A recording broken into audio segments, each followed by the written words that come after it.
Hi guys, and welcome to 5MT. Today I have a different type of video. We have a reaction to sex education. We know it's a taboo to talk about it in our community, our families. It's rare for us to talk about it. Being an African family, you don't find your parents, aunties, uncles, dads, moms talking to you about it. But today we had that talk. We had the bumblebee and the honey talk, the cookie and the cookie jar talk with my auntie and my mum. Technically, they're both my mums, but as you can see, you have a great family here. So it included my mum and my auntie. I'd like to say thank you for having that talk with us. I would encourage every other parent out there, sit your children down. Even if you're a carer, they're not your biological parents. The kids that are watching this, tell your carers, tell your parents, your big sisters, your big brothers to talk to you about it. Okay? Let's break this taboo of no African parents talking to their kids about sex, periods, condoms, relationships, girlfriends, boyfriends. Let's start communicating. This community needs communication. Africans, they love to talk. When it comes to things, excuse me, when it comes to, you see, they love to talk. But when it comes to these matters, they're quiet. Alright, so the conversation actually included just the females, even the babies here behind us. They were there to listen, to pay attention. I don't want to take too much of your time. We're going to go straight into it. We're going to discuss to you what we discussed, a little bit of it, and we're also going to tell you like how it was, how we reacted to it. Was it awkward? You know, do we have boyfriends? You know, things that you guys might want to know, but we're not going to go into it too much because, you know, what happens on 5MT? Say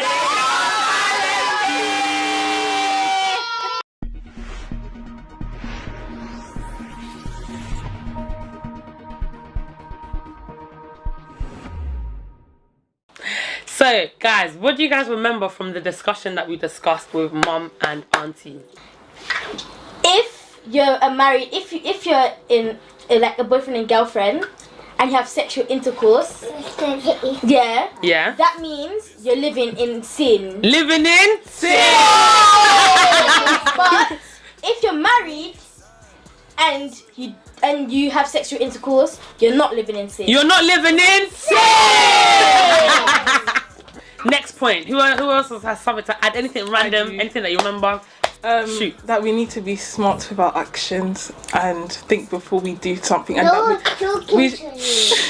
talking to her. We shouldn't be tempted to do something if we don't want to, and shouldn't listen to what boys tell us and what they want us to hear. We shouldn't listen to it because that's what will lead us into trouble. What trouble? Unwanted pregnancies. And what else? Is there anything else other than unwanted pregnancies? Diseases. And one more thing. The devil controlling your life. And the devil controlling your life. And one more thing. What thing? Abuse. Abuse. Mental abuse, emotional abuse, physical abuse. Okay? Anyone else want to add some few points? They taught us about periods, you know, what to do, and the ovulation period, knowing the importance of when you start your ovulation, because if you don't know when you decide you want to get down with the get down, then you might have a child you wasn't planning for.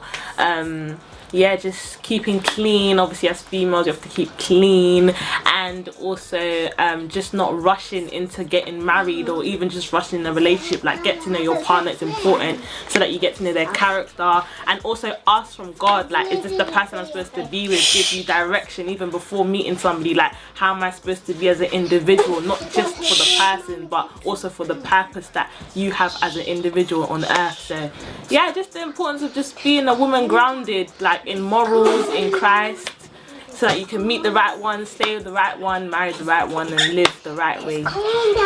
Anyone else want to add any other points from what we learned? Me. Okay, what do you want to say? Actually, I'm a boy. But boys, still be clean, you know, don't make women pregnant, by the way. So yeah, that's what I have to say. Okay, only if they want to be. Yeah. Only if who wants to be? Only if they want to be pregnant. Yeah. What are you talking about? He said, yeah, men don't make women pregnant. Yeah. You can only make them pregnant if they want to be. You can't force them into making them pregnant. But sometimes people are forced to get pregnant. Yeah, that's rape. Yeah. So, as he said already, like abuse. Like, you should be gentlemen. No goes on. No. No goes on. No goes on.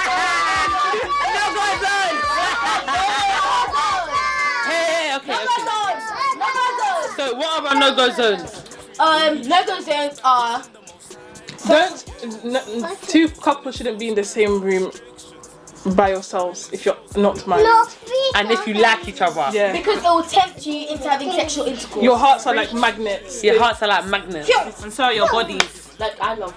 Body. And your Can't hack body. it, don't do it. Even don't do it. Avoid being in the same room with someone you are potentially in the future going to marry, planning to be intimate with. Just save it because it's sacred. Being, intimate is sacred. It should be saved for the marital bed. You know what I'm saying? The Lord made it as a form of worship, but it's only anointed. It's only good in the eyes of God when you put a ring on it. You know what I'm saying, nigga? So, yeah.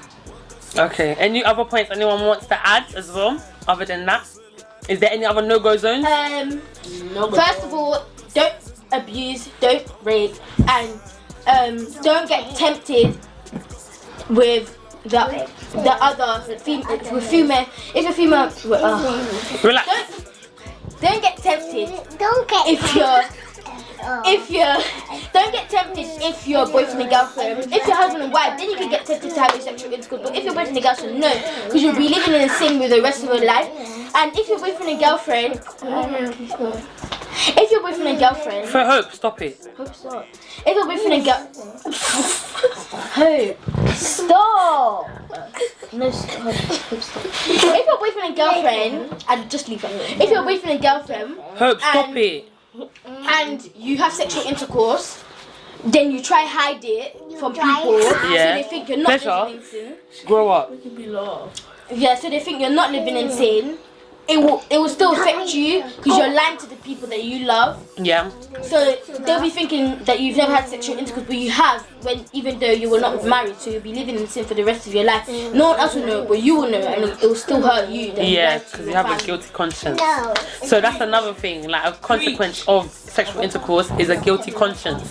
Yes, like what? So what can we advise people that have had sex and they're trying to live a pure life and they're not trying to have, like, even if they have girlfriends and boyfriends, they don't want to get involved in sexual intercourse? Is there anything we can advise them to? You already said don't be in the same room as somebody that you like. Pray. You can pray. And what else? Yeah, just read the word and just be with a partner that values the fact that you want to be celibate, even though your past may have not been that way. Like, if they don't respect that, if they don't want to help you in that, then they're not for you, whether you think they're Prince Charming or not. If they don't want to wait, then they gotta go, and that's okay. Like, don't feel bad about it.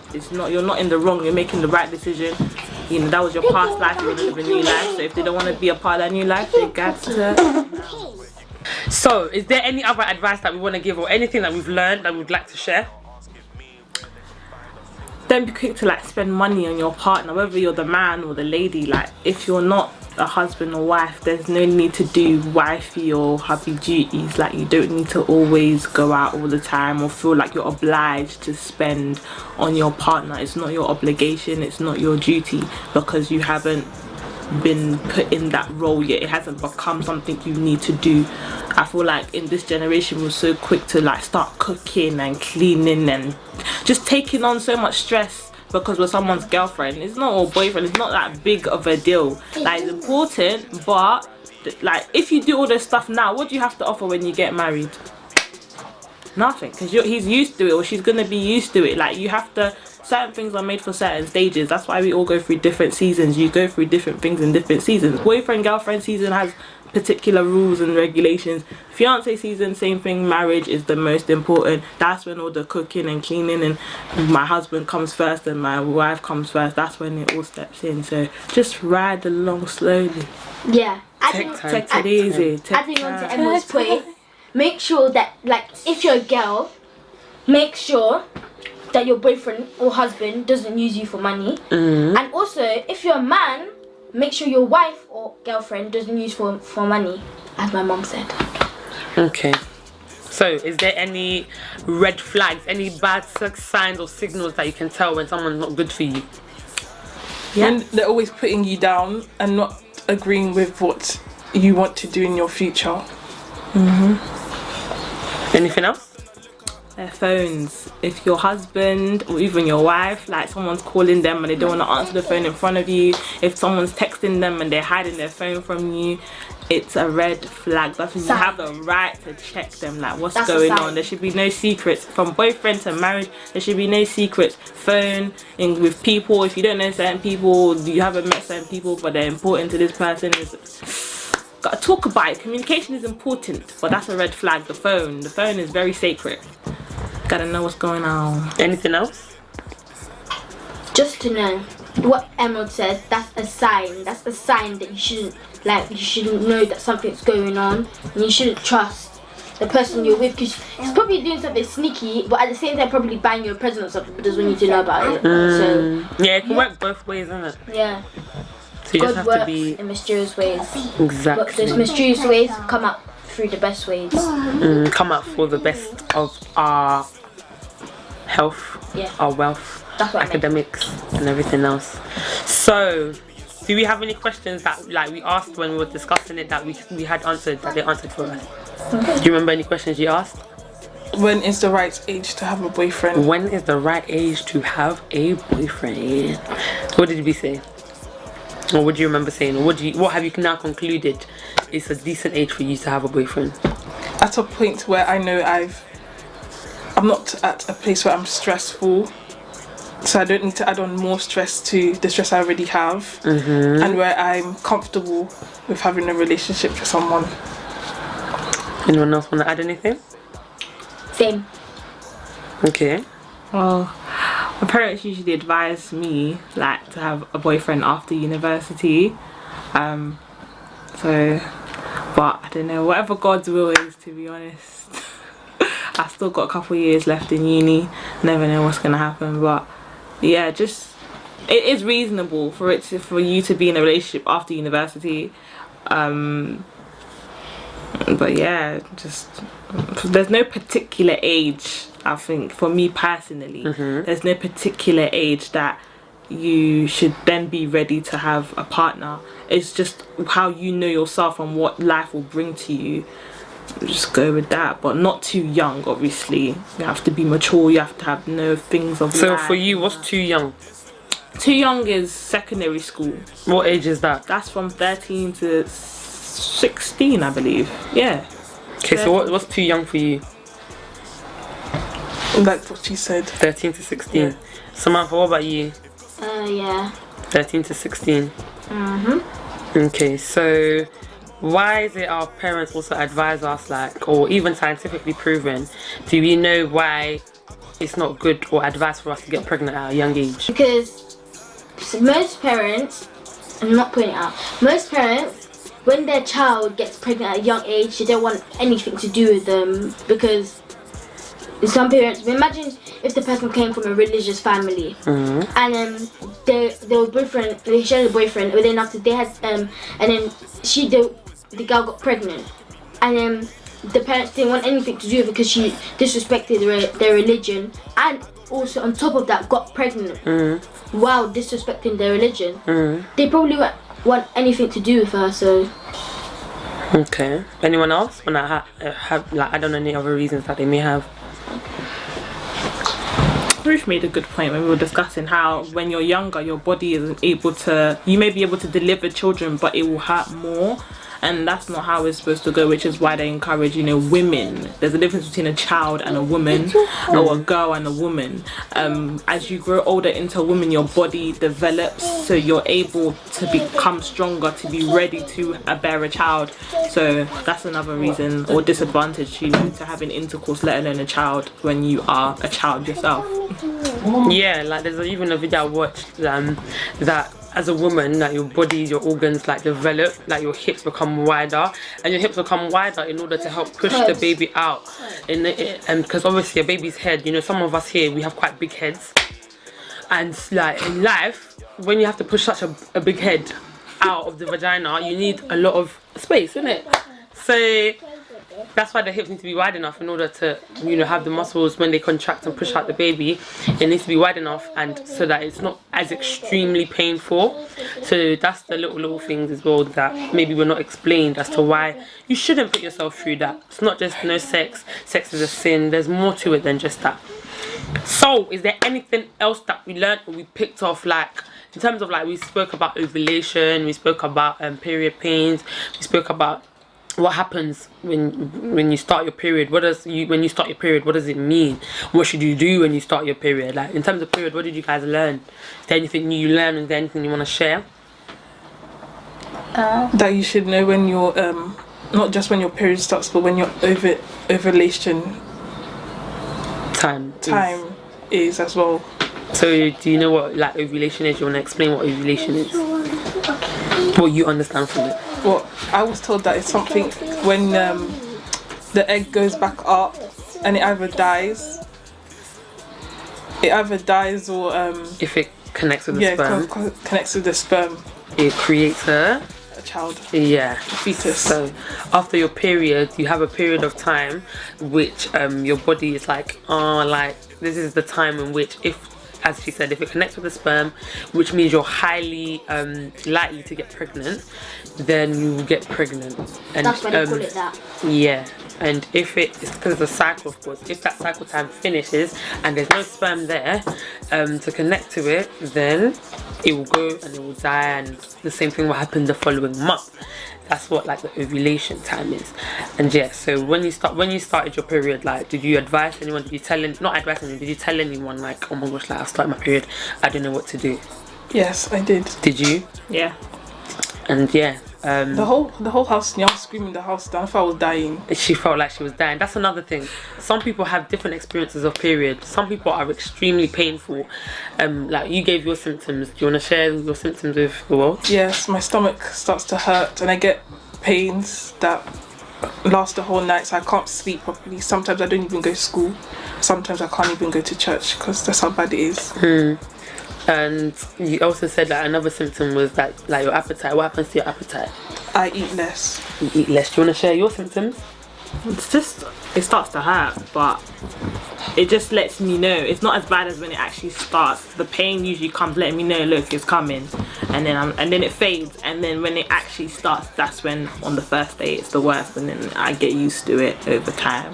Usually lasts maximum 5 days.